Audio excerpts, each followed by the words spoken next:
So the talk is mainly dedicated to loop computations, and that work is done with this collaboration, but at the end also I will show some phenomenological result. So Professor Ravindran talked about deep inelastic scattering, but you also know that the Drell-Yan is also another very important channel for PDFs and detector calibration and so on. So that's why let's try to concentrate on that.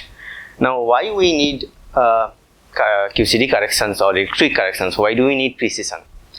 The main reason I just will summarize here that we don't know few things yet. We cannot explain them within the standard model, and we know of course that there is beyond the standard model that exists. But to find it, I mean, we can try to find it, but also we can try to constrain our known, whatever we know, by computing the full corrections, and constraining through that we can try to find deviation signatures. That's why precision physics is very important. And for Drell-Yan, the standard model predictions, precision studies, Drell-Yan plays a major role. For example, precision measurement of MW or sin square theta W and so on. On the other hand, for BSM studies also, the same final state has many BSM processes. So unless we know Drell-Yan very precisely, we cannot confirmly say that they are coming from the BSM contributions. So that's another contributions BSM studies get from Drell-Yan. So with all this, I will skip the motivation. I will go into the detail of why we need mixed QCD electric corrections. And first, let us define what do we mean by that. So this is our pattern model, and this is our total pattern cross section, and we have full standard model. So that means we have two coupling constant, the alpha s and alpha, and we can perform a Taylor expansion in both alpha s and alpha. Normally alpha s is much smaller, 1/10 of alpha s. That's why the QCD corrections are strong. And if we look at the QCD corrections, they have been computed up to 3 loop order quite rigorously, and their contributions are large. If we look at the electric corrections, they are only known NLO electric corrections, and of course alpha square is very small even for this current collider level. So only some approximated results are available for electric corrections. Now what happens for these alpha s terms? Whether they are large or small, they contribute or not.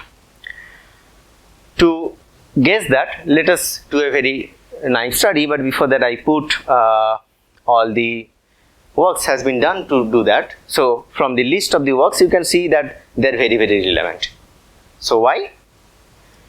The reason, if you look at very simply, alpha s is like 0.1, alpha is 0.01.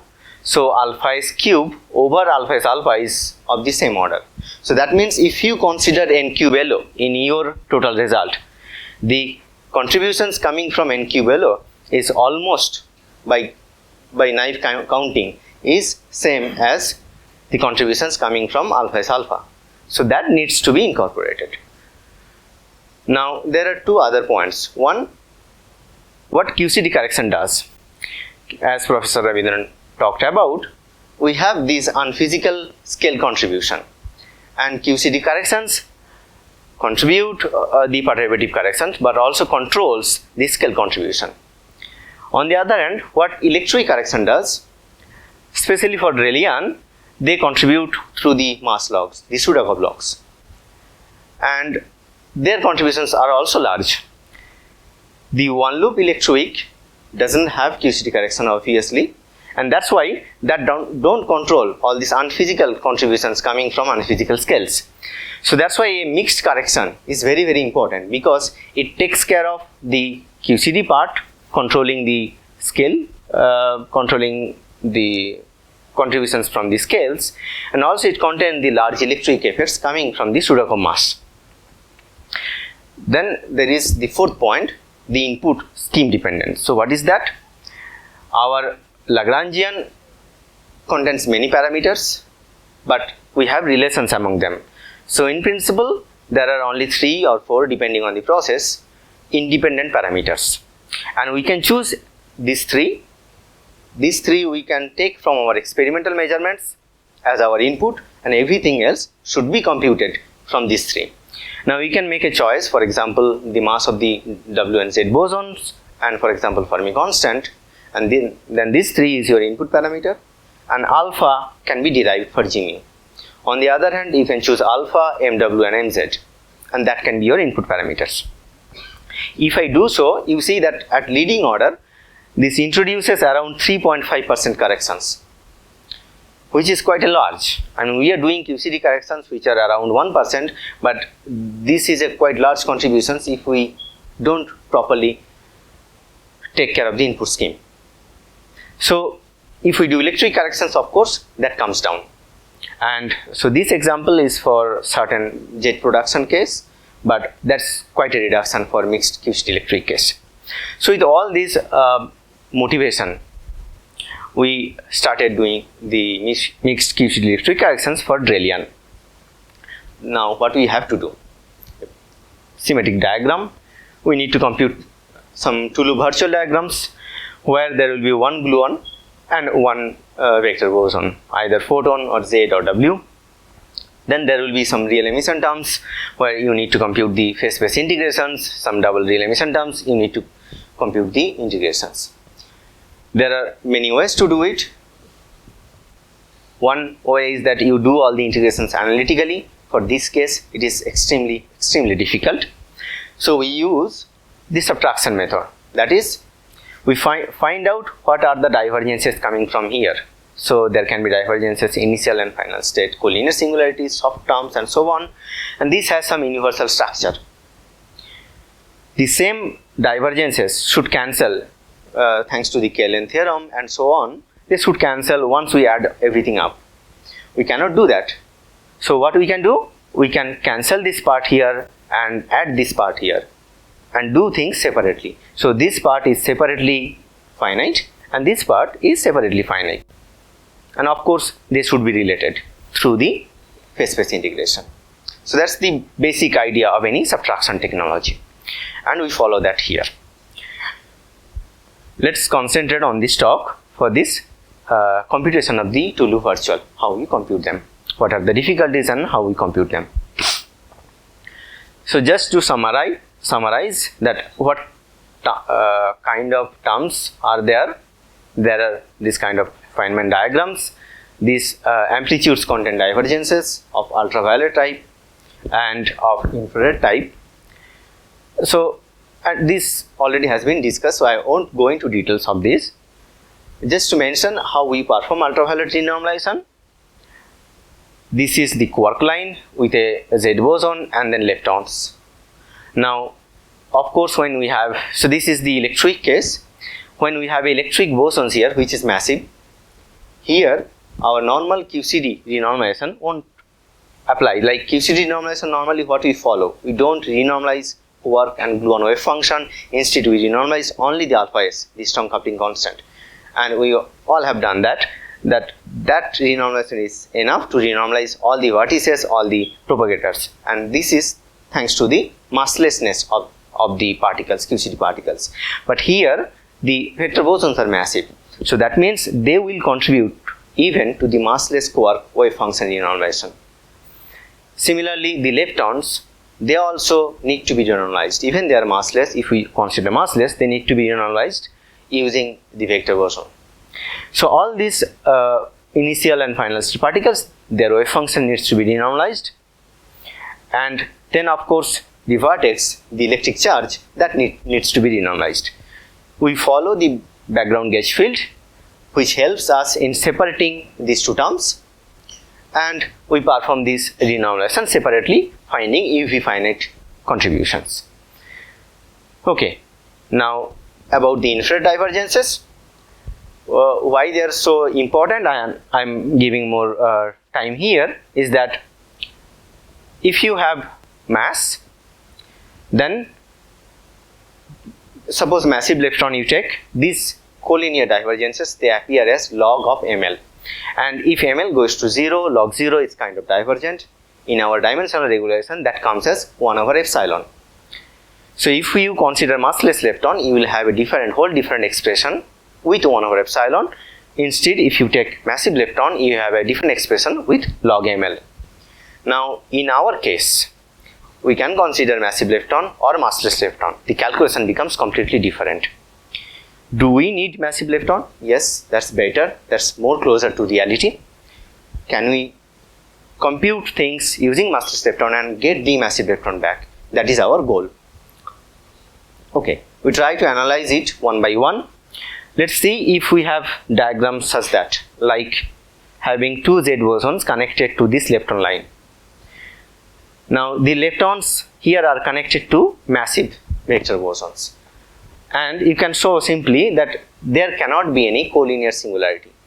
So that means whether you take this lepton massless or massive doesn't matter. The result will be same, differed by order ml square term.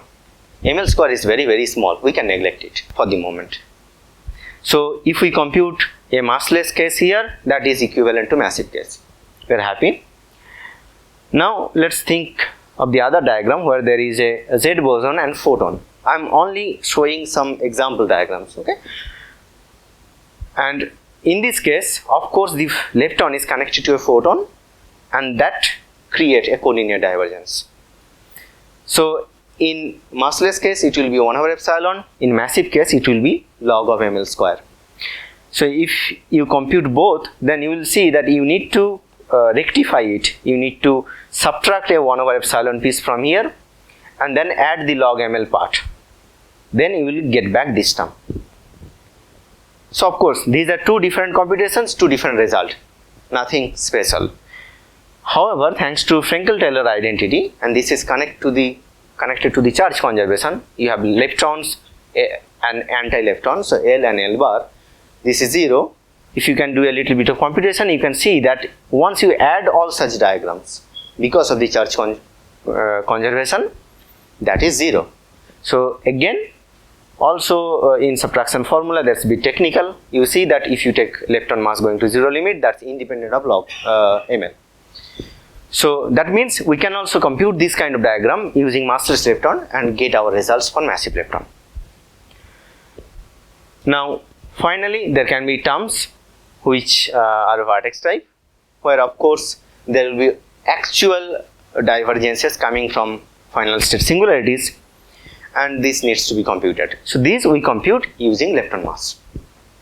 So thus our whole result we have, which is fine with massive lepton, but most of the calculation we did in massless lepton.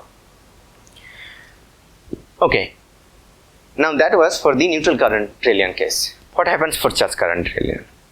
Of course, now things are different because the final state we have a lepton and a neutrino. So that means the total charge is not 0.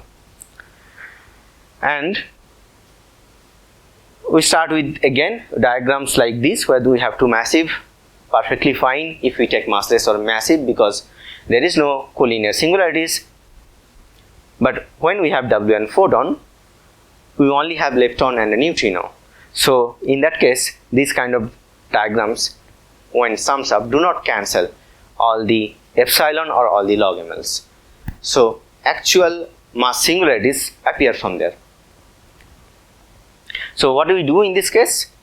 We compute everything considering massless leptons and then do massification. What is massification? Massification is another universal property of QCD.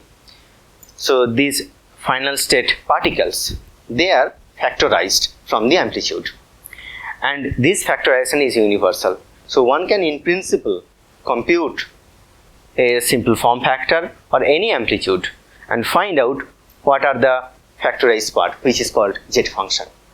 Once we find it, this Zm is universal and can be used to compute any massive amplitude from a massless amplitude. And this is another very strong application of this QCD universality for this case. Of course, there will be some limit. This is true for small mass limit, but that's what we are looking for. So that is one approach, and in another approach we compute B and C using massive leptons using our package C side, and we find that both results are perfectly fine. Thank you. Proving the universality. Okay, now going to the computational procedure, we already have discussed about this, but I will summarize that. First, draw the diagrams, do some algebra using Forma Mathematica, then there are these IBP identities which will reduce all the scalar Feynman integrals to master integrals. Then the master integrals are left. We need to compute the master integrals. We use two methods, differential equation and C-side, perform the renormalization and then subtract the universal infinite poles, and then we do the numerical evaluation. Just one comment about gamma 5. Electric means we have gamma 5. Gamma 5 is not entirely d-dimensional object. It's a 4-dimensional object. So you need to take some schemes, and we follow the scheme proposed by Kramer et al. So we consider a fixed point and then use anti-commutation relation. Now the method of differential equation, just again a summary, that you have some integral, differentiate it with respect to the kinematical variables, and we can arrange it in this way. Once we arrange it, you see that the arrangement is such that the last one is independent of everything, so there is no non-homogeneous part. So that means you can start computing with this in epsilon expansion, and that you can easily compute. That's homogeneous part given a boundary condition, and once you go up, you already know the lower ones, so that means you already know the non-homogeneous part, and the results are obtained in terms of GPLs. Now from Feynman integrals to iterated integrals, both are integrals. What you are getting, GPLs, they are also integrals. The only thing is that Feynman integrals is complicated. In some parameterization, you will get like multi-dimensional integrals, while iterated integrals are one dimension, and they have some properties which allows you a very precise computation and also very fast. For neutral current Drell-Yan, there were several MIs available. We computed some, but for some of them also, they are not perfectly available. They are not in terms of GPLs. So they are written in terms of some chain iterated integrals, what Professor Narayan was talking about. What is the problem with that? The problem is that you cannot evaluate them very precisely, or you cannot do some analytic continuation for them to the physical region. So can we find a mixed approach? So we asked ourselves what we need. We need an analytic formula for the singular part to perform the infinite subtraction. And if we use our method of differential equation and we find some internal combination of these master integrals, we see that they can be solved in terms of GPLs. So we have our result in terms of GPLs and the finite part, basically the divergent part, the singular part, as analytic formula. For the finite part, we don't necessarily need an analytic formula, because the analytic formula again we need to evaluate. That's again another evaluation of HPLs. So can we evaluate this finite part using something very precisely? That was our goal. So we wrote a package C-side, and the basic idea is that we use the differential equation, we solve it at some point at a boundary condition that we know. We start from there. Now there is some divergence. So let's say that the red point is the singular point. Then we want to go to the green point, and we of course cannot go through it. This is a singular point. So what we can do, we can draw the radius of convergence. We can go here and so on, and we can go there. So in this way, basically, that's the simple idea from basic physics. We can perform the solution of the differential equation at this point. We go here. Again we solve this, but around the yellow point, the new point, the same differential equation. But now the solution is not at around x equal to 0, but x equal to somewhere else. And we use the blue point as our boundary. So we do it recursively. And then we follow this path, we reach here. By doing so, we are not losing any precision. So it's a very precise result. We can get 40, 50 digit, any digit we want. And we solve it. Now, we go to charge current. What is the difference? For neutral current, this was only 2 mass case, but for charge current, neutral current, it's only 2 mass including lepton mass. For this case, we have MZ-MW or ML-MW. That's much more difficult, and getting an analytic solution, maybe we can get it after 3-4 years, but not rightly now. So is there other solution? Again we ask the same question. but we now go step by step. First, we know the result for neutral current. Can we use them? What do? We take the W mass, expand it around the Z mass, and we perform some expansion up to some order 6 or 8. And that gives us a very precise answer. And in this case, the technology is exactly same as neutral current, so we perform the cancellation of poles analytically, and the finite part is computed again using seaside. Now we want to be better. Now we have the result in some limit, we want to compute it in for exact W mass. What do we do again? Now we try to solve the master integrals involving both MW and MZ, and we could solve it up to 1 over epsilon square. So up to 1 over epsilon square we have analytic cancellation of these poles. However, for the epsilon part, 1 over epsilon part and the finite part, we use seaside, our old approach, with the two mass MW and MZ, and we have around 40-50 digit of precision of our result, and that gives us a perfect cancellation of the poles. I think 40 digit we should be happy. So then we also perform some checks using mass evolution. Let me elaborate on this. So first let us say that we have some integrals which we have computed at some value S0 and T0. What we can do? We can evolve in S and T. So we can write down our differential equation with respect to S and with respect to T, and then from an initial point, that is the boundary point, we can evolve for any S and T and we can get the result. What we can do other way around, we can have some result from the neutral current Drell-Yan where there is this mass are same, and then we have the boundary condition. We can evolve S and T to get a grid for any value of S and T, but with same mass, and then we can perform another evolution from here to here for this mass, and that's so there is a two differential equation involved, and in both cases we get the same result. Of course, this has to be okay. So with that, I will come to recap that: draw the Feynman diagrams, some algebra, perform the reduction using some packages, then solve the MIs, perform the ultraviolet renormalization, subtract the infrared poles, which is universal, get the finite part.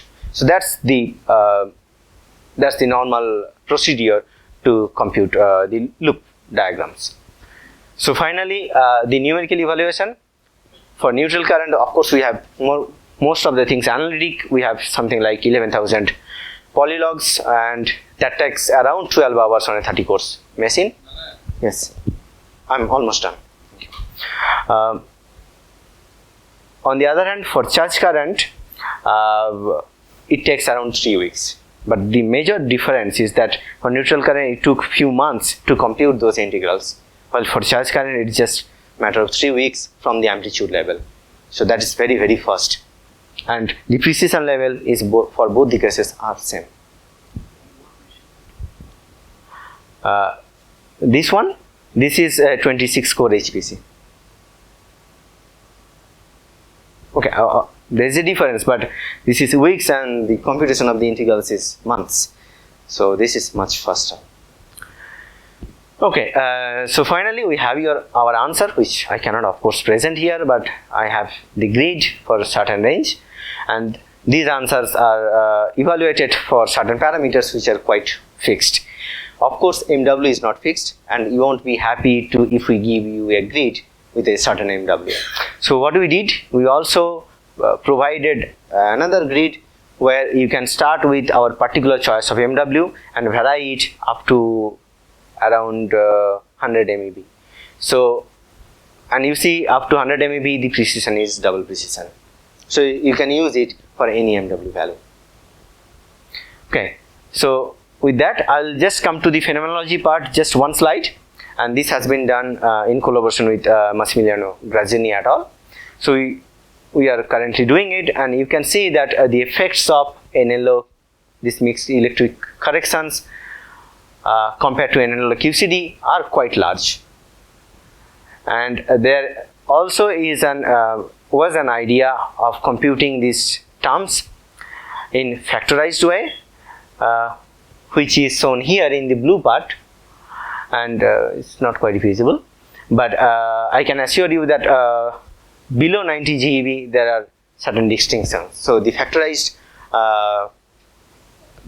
procedure doesn't work so well. Okay, with that I will come to my conclusion that precision computations are important, and this mixed corrections is going to be very important in the next few years. Okay, thank you very much. Thank you, Narayan. Time, because there is something after this. We have time for maybe one question. Okay, so I have a question like where you do the naive power counting, right? Like alpha S with the mixed one. So there you see the mixed one can be relevant when you go NQ below in QCD, pure QCD. Right. So, but it also depends like which process you are looking, Of right? course, And of course, combinatorial yes. effects and those. Yes. So that is very naive. I mean, just to motivate. So how relevant the mixed correction will be for the deep inelastic scattering, which Professor Ravindran was saying? For Because DIS, yes. see, we have an incoming boson, right? And when we are talking about Drell-Yan, we are trying to see the TeV scale. There only the mixed corrections are important, because at the jet peak, the QCD dominates. Only if you go beyond the jet peak, Drell-Yan, in the Drell-Yan, if you go higher, the QCD corrections are very small, and the electric corrections comes into. I did not have time to talk about all the details. But for DIS, these corrections won't be that large, because we are looking at the virtuality of the incoming particles. So my belief is that it won't be large, but Professor Ravindran can comment. Thanks. Okay, now we break, because after this. Okay, sure.